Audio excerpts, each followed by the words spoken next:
Bonjour.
Bonjour à tous.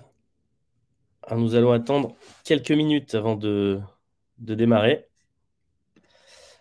On va laisser au dernier le temps de se connecter.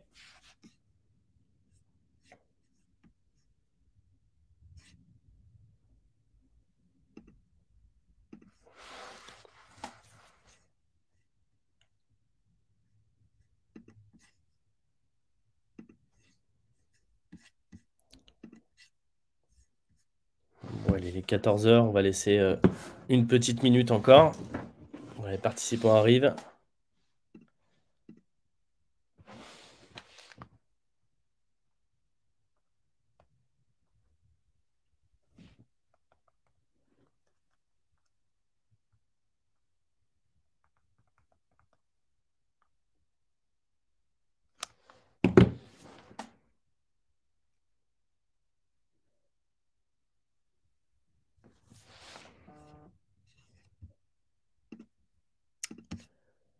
Voilà, on voit que les participants sont en train de rentrer dans la salle. Voilà, c'est quelques instants encore.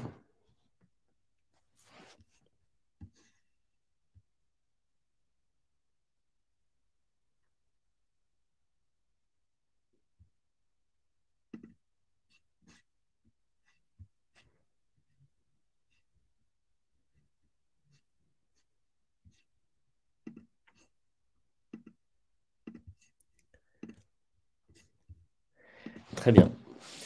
Écoutez, on va lancer ce webinaire.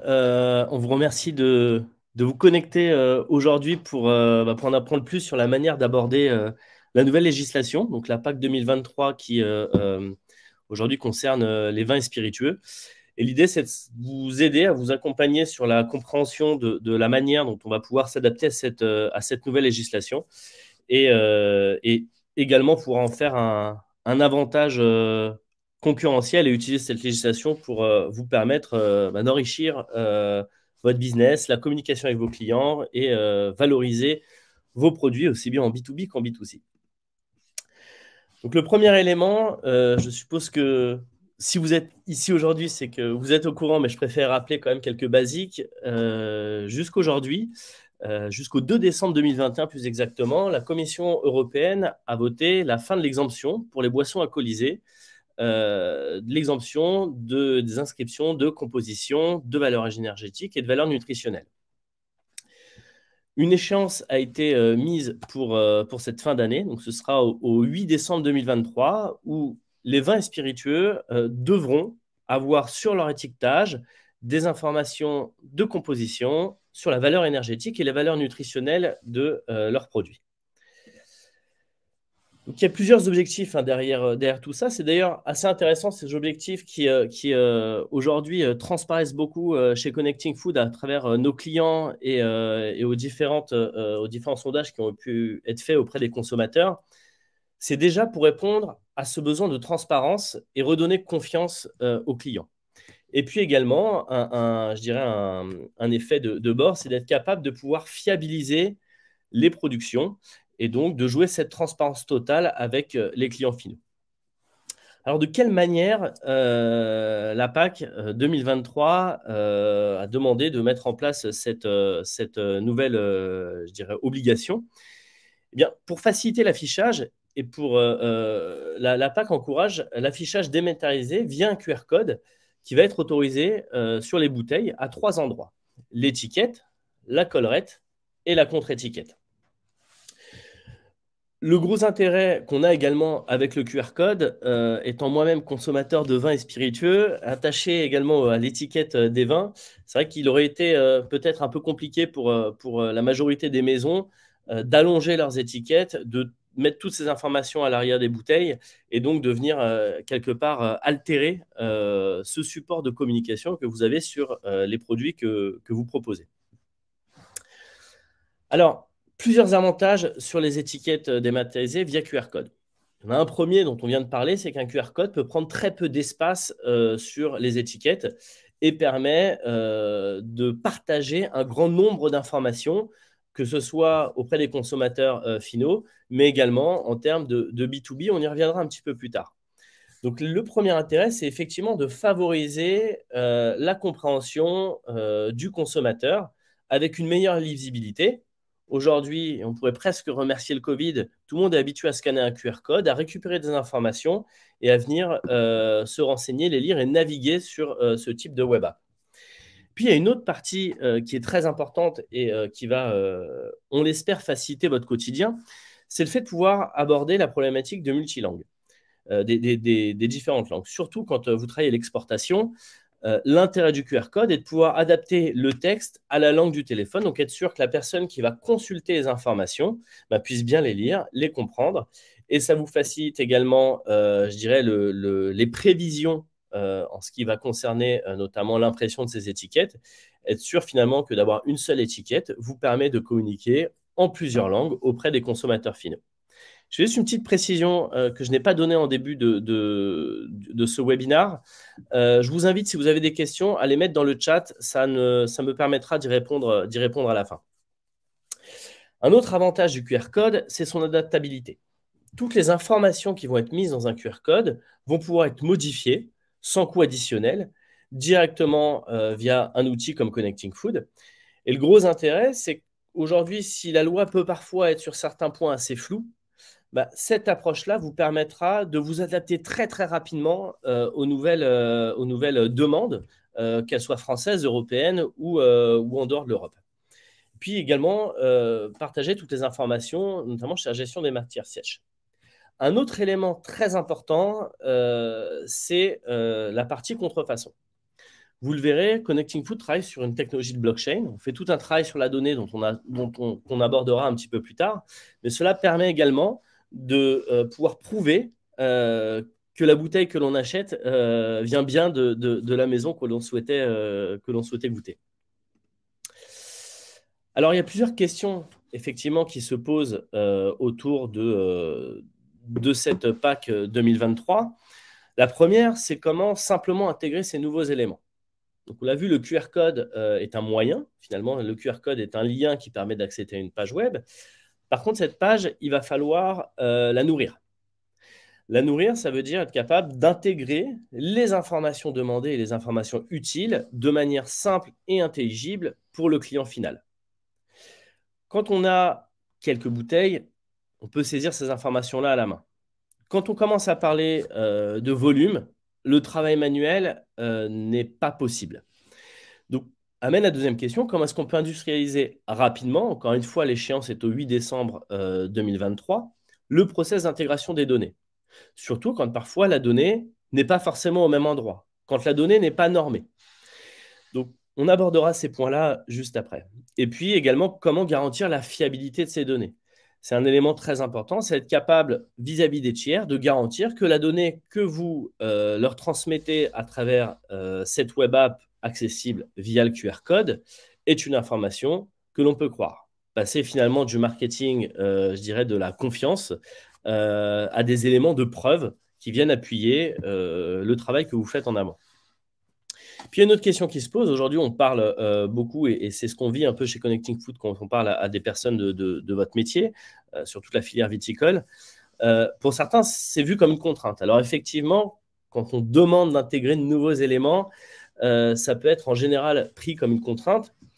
L'intérêt, et nous, ce qu'on voit très très fort chez Connecting Food, et la question qu'on s'est posée, c'est comment est-ce qu'on peut faire de cette contrainte un vrai atout pour vos entreprises, donc un vrai atout pour nos clients.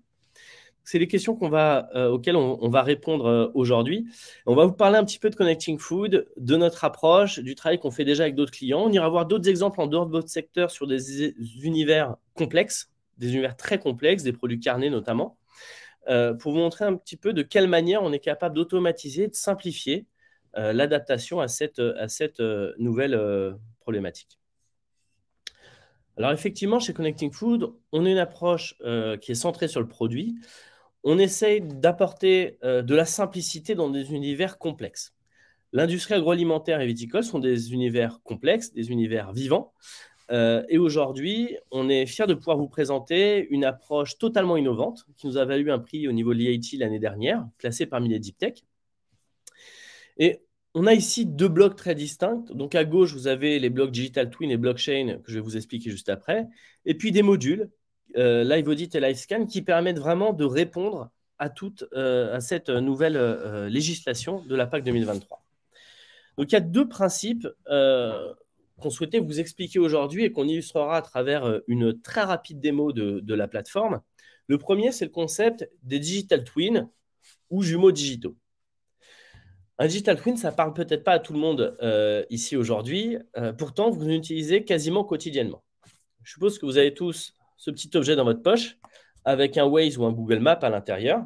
Waze et Google Maps utilisent des jumeaux digitaux ou digital twins. Vous êtes dans votre voiture, qui est votre élément physique, et vous avez votre clone numérique, donc votre jumeau digital, qui va être la petite flèche qu'on va retrouver dans Waze ou dans Google, qui va suivre votre parcours tout au long de vos trajets. Les jumeaux digitaux, c'est un vieux concept. C'est un concept qui date de l'époque de la NASA. À l'époque, quand on devait envoyer une fusée dans l'espace, on en construisait deux pour pouvoir répliquer sur Terre ce qui pouvait éventuellement se produire comme problème dans l'espace. L'informatique arrive, la modélisation arrive, et on commence à créer les premiers jumeaux digitaux, beaucoup moins coûteux, offrant plein d'options, notamment être capable pour l'industrie automobile ou l'aérospatiale, reproduire des conditions, je dirais, extrêmes sur ces véhicules-là. Eh bien, aujourd'hui, l'agroalimentaire a été précurseur, pour le coup, en utilisant cette approche. Et pour vous donner un petit exemple, on va imaginer, alors je vais simplifier vraiment la supply chain viticole, mais imaginons que vous ayez du raisin à un point A, que vous deviez transporter à un point B pour en faire du vin. Eh bien, vous auriez le raisin qui part du point A, ce serait un jumeau digital. Son évolution classique serait le transport. Donc, on amènerait ce raisin à une zone de traitement. J'aurai donc deux jumeaux digitaux. Je vais reprendre chaque étape de mon process. De la même manière, le raisin se transforme en jus de raisin avant d'être fermenté. Ben, vous auriez bien sûr le raisin et un troisième jumeau digital sur le jus de raisin. Donc chaque étape va être suivie. Et cette approche-là qui est révolutionnaire nous permet de suivre non pas vos outils de production globale ou votre supply chain, mais permet de suivre les ingrédients, les produits, les process à l'intérieur de la supply chain. Et cette approche, on l'a couplée avec une approche blockchain. Donc la blockchain, on en a beaucoup parlé sur les dernières années. Je crois dire sans trop me tromper que la hype est un peu retombée, ce qui est plutôt une bonne nouvelle. C'est-à-dire qu'aujourd'hui, il y a énormément d'applications autour de la blockchain. C'est une technologie qui a été éprouvée et qui est extrêmement sécurisée. La blockchain n'est cependant qu'un moyen. Ce n'est pas le cœur de la technologie de Connecting Food. Nous, on est branché sur la blockchain Hyperledger. Mais on va retenir seulement deux éléments très intéressants de la blockchain qui fit complètement à la filière viticole. Le premier élément est un élément de sécurité et de gouvernance. Les données que vous intégrez dans une blockchain vous appartiennent. Vous êtes maître de savoir à qui vous souhaitez les partager et comment vous souhaitez les partager. De plus, c'est un élément qui est extrêmement sécurisé, donc qui vous permet de garder et de garantir que vos secrets de fabrication ne pourront pas être accessibles par des tiers. Vous jumelez cette approche et cette technologie de blockchain, donc l'approche, les jumeaux digitaux et la technologie de blockchain, eh bien, ça permet d'encapsuler chaque étape de sa production, donc chaque ingrédient, chaque produit, chaque process, directement dans la blockchain, et ces informations feront foi.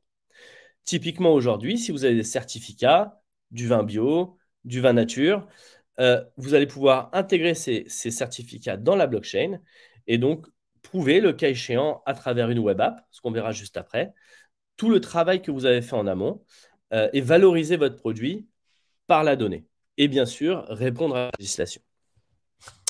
Sur ma droite, il y a également deux autres éléments, Live Audit et Live Scan. Donc Live Audit, on passera très rapidement dessus tout à l'heure, encore une fois, sur d'autres exemples. Mais Live Audit est un outil qui permet de valider que tout ce qui arrive chez vous corresponde bien à vos cahiers des charges. Donc garantir que tous les éléments, par exemple, s'il y a certains éléments que vous souhaitez sans pesticides, garantir via ce certificat que vos fournisseurs remplissent bien les cahiers des charges et ce de manière continue. On vient automatiser toute cette partie-là. Et pour travailler dans d'autres secteurs, notamment, on travaille avec des coopératives céréalières, entre autres, où on gère d'énormes volumes, ça leur permet en temps réel et en continu de garantir que l'intégralité de ce qui arrive chez eux correspond bien à leur cahier des charges. Ça leur permet, entre autres, et si vous avez des questions sur ce point-là, je me ferai un plaisir d'y répondre à la fin, on va pouvoir garantir, je donne un exemple, qu'un lot de produits bio ne vienne pas être contaminé par un lot de produits non bio. Le gros intérêt qu'on va avoir en mixant la technologie digital, l'approche digital twin et la blockchain, c'est qu'on va accéder au temps réel de ce qui se passe sur ces outils de production. Le dernier élément qu'on voit sur la droite est l'élément qui découle en fait des trois blocs que je vous ai présentés juste avant, c'est le live scan. Comment créer des QR codes dynamiques ou statiques, mais permettre à vos clients, en quelques clics et de manière complètement automatisée pour vous, de transmettre toutes les informations, encore une fois, que vous souhaitez leur transmettre, les informations bien sûr légales, liées à la PAC 2023, de manière simple et efficace, sans devoir refaire le travail à la main de manière continuelle. Et tout ça, être capable de partager cette information au lot de produits prêts. Voilà. Donc, on agit, finalement, Connecting Food agit comme tiers de confiance. Ce qu'on va faire avec vous, et je vais revenir sur le process un peu plus en détail juste après, c'est qu'on va récolter toutes les informations qui vont vous être utiles pour la PAC 2023, mais également pour gérer vos outils de production et votre business au quotidien. Donc, on va récupérer les données agricoles, les données supply chain, les informations liées à la RSE. On va se connecter à toutes vos sources de données pour vous fournir une seule source d'information sur une donnée qui aura été validée et uniformisée au format GS1. On va également pouvoir, et ça c'est plutôt la partie, je dirais, visible de l'iceberg, encore une fois, communiquer via un QR code toutes les informations qui ont été récupérées en amont et toutes les informations, encore une fois, que vous souhaitez communiquer. Peut-être que sur certains marchés, il y a des informations que vous ne souhaiteriez pas communiquer, ou si on parle de B2B, des secrets de fabrication que vous souhaitez garder chez vous. Donc encore une fois, toute cette donnée sera sécurisée et encapsulée. Vous êtes propriétaire, vous choisissez avec qui et comment vous souhaitez la partager. Il y a un autre élément qui est très intéressant et qui nous est de plus en plus demandé par nos clients, c'est la traçabilité embarquée. Quand j'envoie des palettes, quand j'envoie des caisses de vin, de champagne, je peux en usine, et certains de nos clients le font aujourd'hui, imprimer de manière automatique. On va se connecter à des outils comme Markem-Images, par exemple, mais on est complètement agnostique sur le type d'outil sur lequel vous souhaitez qu'on se connecte. Vous allez pouvoir imprimer avec des QR codes dynamiques des étiquettes que vous collerez directement aux palettes, qui permettra d'avoir une traçabilité embarquée, lisible par n'importe quel téléphone connecté à Internet. Et donc, pour aller un peu plus dans le détail, avant de vous montrer la plateforme, voici les 6 étapes en fait, qui constituent la manière dont on travaille. Donc, je vous précise qu'aujourd'hui, j'emploie beaucoup de termes techniques. C'est une toute nouvelle approche de gestion des supply chains qui repose sur une colonne vertébrale chez nous qui est la traçabilité. Mais ce ne sont pas des projets colossaux. C'est des projets en général qu'on va livrer entre 2 et 4 mois en fonction des systèmes qui sont présents chez nos clients. Et il y a un travail qu'on fait ensemble, qu'on réalise avec nos clients pour collecter toute cette donnée. La première, c'est la cartographie de vos données. Bon, on va identifier avec vous de quelles données vous avez besoin et où est-ce qu'elles se trouvent. Ensuite, on va récupérer ces données, on va les collecter, et les mettre dans nos outils de travail de cohérence de la donnée. Donc là, c'est des algorithmes qui travaillent. C'est l'étape 3, on va faire un audit et une traçabilité digitale. C'est-à-dire qu'on va essayer de comprendre si tous les éléments dont vous avez besoin sont bien présents dans les informations que vous avez données. Donc, non seulement on va identifier, je dirais, les gaps, on va identifier ce qui peut manquer éventuellement dans vos données et vous aider à récupérer ces informations-là, mais on va également identifier les éléments manquants. Une fois qu'on a fait ça, finalement, vous allez avoir un état des lieux de la donnée disponible. Derrière cette donnée, une fois qu'on l'aura complétée, on va la modéliser au format GS1, ce qui la rend interopérable avec n'importe quel système. Et puis, de manière continue, sur les étapes 5 et 6, on va identifier les écarts et optimiser la donnée. Je reviens sur le principe de tout à l'heure des jumeaux digitaux. Je vous ai dit qu'on ne pouvait pas effacer une donnée qui a été intégrée dans la blockchain. Donc, un jumeau digital qu'on aura intégré dans la blockchain ne pourra jamais être effacé. Par contre, et ça c'est la bonne nouvelle, c'est que cette donnée-là, on pourra venir l'enrichir. C'est-à-dire que sur ce jumeau digital, imaginez, alors je prends un exemple qui se rapproche de plus en plus de nous et que j'espère pour ma part arrivera de plus en plus loin.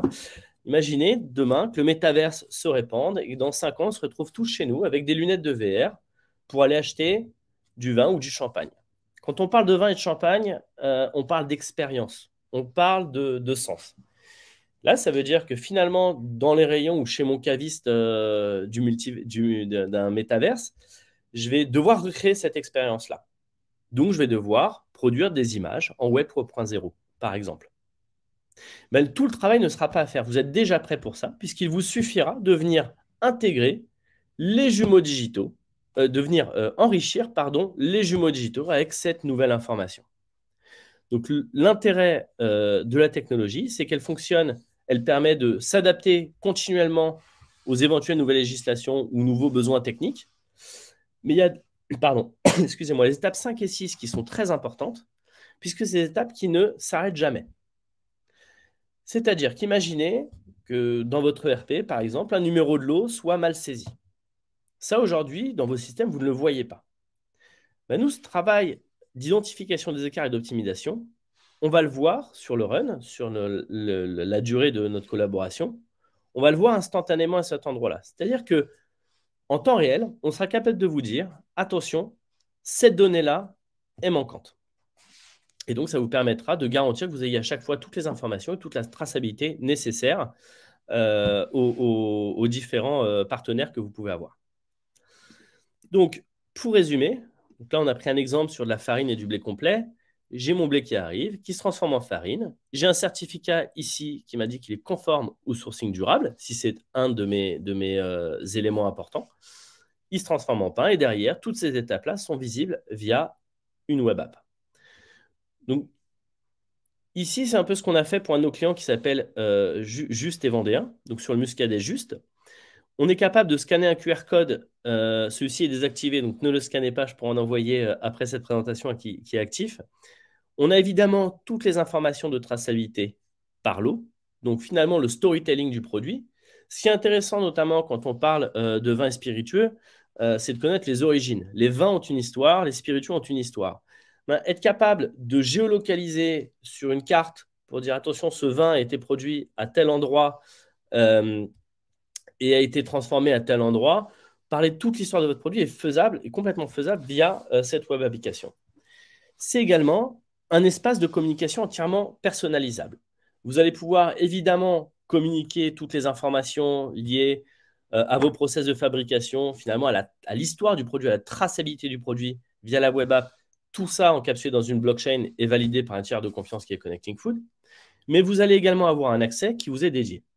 Cet accès vous permet, comme certains clients le font chez nous, de partager des recettes, des vidéos, des informations plus corporate, mais également aujourd'hui d'aller poser des questions directement à vos clients, de récupérer des informations sur vos produits. Qu'avez-vous pensé de mon vin? Avez-vous des suggestions à faire? Venir encarter des clients. Et puis dans cet espace-là, tout est imaginable. Je vous parle d'un projet qui verra jour fin 2023 avec un de nos clients, un client qui fabrique du thé et qui a des fermes au Sri Lanka et qui agit beaucoup pour le bien-être des fermiers au Sri Lanka. D'ici la fin d'année, on pourra un peu comme sur Uber, via cette web app, dire j'ai aimé Stella, donc récupérer des informations directement et pouvoir envoyer un tips, donc de l'argent directement au fermier qui s'est occupé du thé. Donc cet espace-là ouvre un champ de possibilités qu'on voit assez rarement finalement sur les web apps. Et puis, bien évidemment, la partie qui vous intéresse aujourd'hui, être capable de partager la liste des ingrédients et les apports nutritionnels, enfin, toutes les obligations légales de la PAC 2023. Alors, aujourd'hui, je vais vous expliquer pourquoi. On va vous montrer très, très rapidement notre plateforme pour que vous puissiez matérialiser tout ce qu'on vient de se dire, que vous compreniez ce qu'est un jumeau digital. Et je m'en excuse d'avance, mais on a essayé de faire cette démo-là sur un univers complexe. On va parler de saucisses viennoises d'Alsace. Pourquoi on a pris ça? Puisque chez Connecting Food, on écrit des histoires. On a des histoires de traçabilité, finalement, à travers notre plateforme. Anonymiser la donnée, chez nous, est un travail complexe qu'on a réalisé sur cette catégorie de produits. Et cette catégorie de produits, même si elle ne vous concerne pas directement, si on aime bien accorder des bons mets avec des bons vins ou de bons champagnes, vous montre un peu ce qu'on est capable de faire sur un univers extrêmement complexe. Donc, je vous demande de vous projeter vraiment à cet endroit-là et de voir ce qu'on pourrait vous apporter sur vos filières. Et toutes ces phases-là amènent au QR code. Donc, ici, ce qu'on voit, c'est que j'ai un lot de 4 saucisses viennoises qui est chez Noël SARL et qui est en attente. Je reviens sur ma notion de jumeaux digitaux. Je vous parlais de temps réel. Ben, si je vois que mon lot de 4 saucisses viennoises est en attente chez Noël SARL, c'est que c'est vraiment en attente en ce moment chez Noël SARL. Et je vais pouvoir aller récupérer ici toutes les informations qui m'intéressent, toutes les informations liées à mon jumeau digital, donc une réplication de la réalité directement dans la plateforme sur des données qui sont actionnables, qui ont été vérifiées, donc que vous pouvez croire. On va avoir une granularité d'informations. Ici, je sais que j'ai la ressource sur la ligne de packaging numéro 2, que j'ai 5000 pièces et X kilos. Je vais passer tous les détails sur l'historique du produit derrière, mais je veux vraiment vous montrer cette partie purement traçabilité qui permet en fait de générer des QR codes complètement automatiquement. Donc là, vous voyez une supply chain de ce lot de saucisses viennoises qui démarre ici. J'ai un lot de 4 saucisses viennoises sur ma ligne de packaging numéro 2. Donc encore une fois, je ne suis pas en train de suivre un outil industriel, mais j'ai une granularité d'information qui me permet de mettre de la donnée à chaque endroit de ma supply. Donc pour faire des saucisses, il me faut de la farce, évidemment. Et derrière, je vais avoir, pour faire de la farce, besoin de tous ces éléments-là. Du porc, du sel, du poivre. Et de la même manière, je vais pouvoir aller consulter un autre jumeau digital. Donc tout ce que vous intégrez en plus dans votre vin, vous allez pouvoir les tracer également. Ici, on l'a fait sur le dextrose. C'est un produit qui est extrêmement clé dans l'industrie des produits carnés. Et je vais démarrer un exercice en milieu de chaîne. Donc on est capable de modéliser toute votre chaîne de valeur et d'avoir l'origine des produits. Ici, je vois que mon maïs pour faire mon dextrose a été issu de la coopérative Blanc, coopérative Joubert, sont déplacés à l'usine Brun. Tout ce que vous voyez ici sont des jumeaux digitaux directement.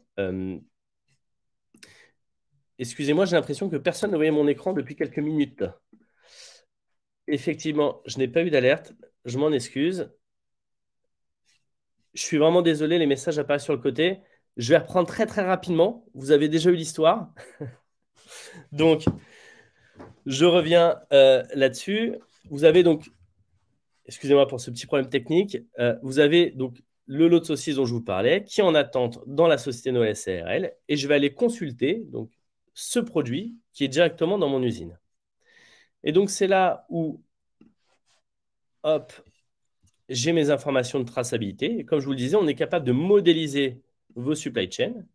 C'est ce que j'ai ici. Excusez-moi. Hop, c'est ce que j'ai ici. Donc, je retrouve mon lot de 4 saucisses viennoises. Je vais avoir ma chaîne de production et tous les éléments qui constituent cette saucisse viennoise. Et de la même manière, je vais pouvoir cliquer. Voilà. Hop. Ici, et avoir accès à un nouveau jumeau digital où je vais pouvoir avoir la traçabilité de ce produit-là. Voilà. Donc ici, je le retrouve à cet endroit-là.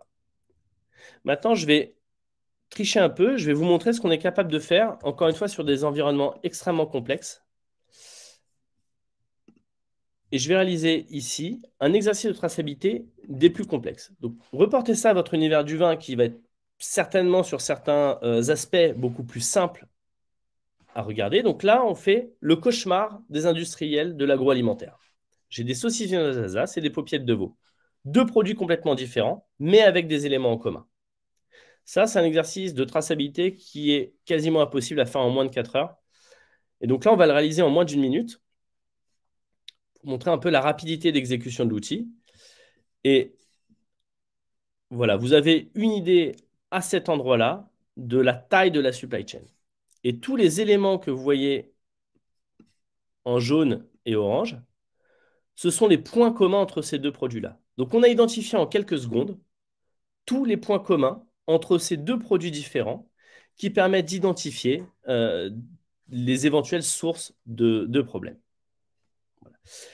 Et donc, pour arriver sur hop, la dernière phase de présentation, c'est la partie live scan qu'on vous a montré. Donc, live scan, de la même manière, je vais pouvoir, comme je vous l'ai dit tout à l'heure, générer des QR codes. Donc, vous avez deux types de QR codes. Des QR codes statiques, c'est celui que j'ai ici, qui va reprendre le même produit, dans lequel on va demander au client de venir saisir un numéro de lot, et il aura tout l'historique du produit lié au numéro de lot. Et derrière, le gros avantage, c'est que vous allez pouvoir, par exemple, sélectionner ce que vous souhaitez mettre en avant, les audits liés, les images, les images que vous souhaitez mettre en place, du texte. Et tout ça va se baser sur toutes les informations de traçabilité qu'on a pu voir avant à travers les jumeaux digitaux. Donc, ça veut dire que vous faites le travail une fois et ensuite, mettre à jour de manière continuelle.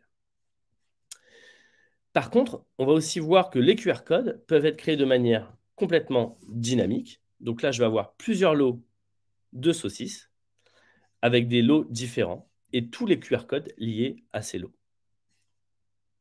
Voilà.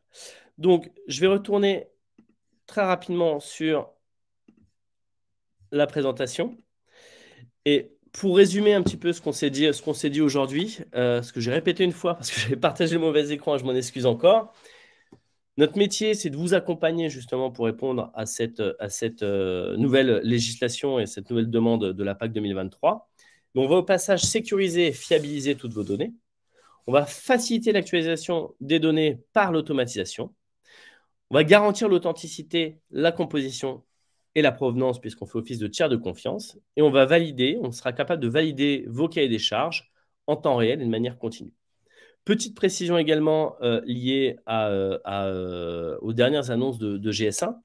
En 2027, c'est la disparition du code barre au profit du QR code. Ben, de la même manière, sur cette nouvelle règle, vous serez déjà prêt puisque le QR code sera déjà présent et vous pourrez le lier directement à vos produits. Je vous remercie pour votre attention et je vais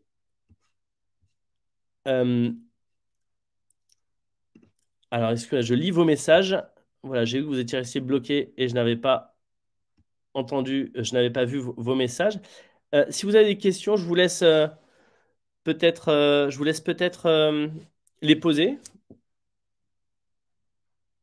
Dans tous les cas, si vous n'avez pas de questions sur la manière dont on aborde ces sujets-là, bah, je vous laisse l'occasion de nous envoyer un email. Donc, mon email, c'est ilan.mezières@connectingfood.fr. Je vais vous partager mes coordonnées. Hop.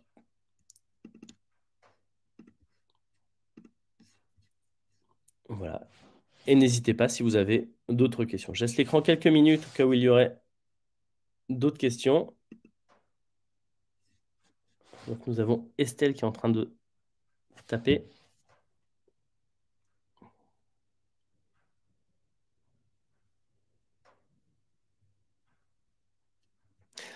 Alors, effectivement, la partie valeur nutritionnelle, merci Estelle. Encore une fois, nous, sur chaque jumeau digitaux, on va pouvoir les incorporer directement. Donc, en fait, les valeurs nutritionnelles pourront être mises de manière automatique de la même manière que les éléments de composition. Ça, encore une fois, c'est la donnée que vous allez avoir, qu'on va aller répliquer dans l'outil à travers des jumeaux digitaux, sûrement sur le jumeau digital du produit final, ce qui vous permettra de le communiquer directement via le QR code. Est-ce que j'ai répondu à votre question?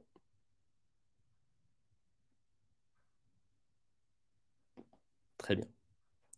Écoutez, s'il n'y a pas d'autres questions, en tout cas, je vous remercie. Et puis, n'hésitez pas encore une fois à nous contacter si vous avez des questions. À très bientôt. Au revoir.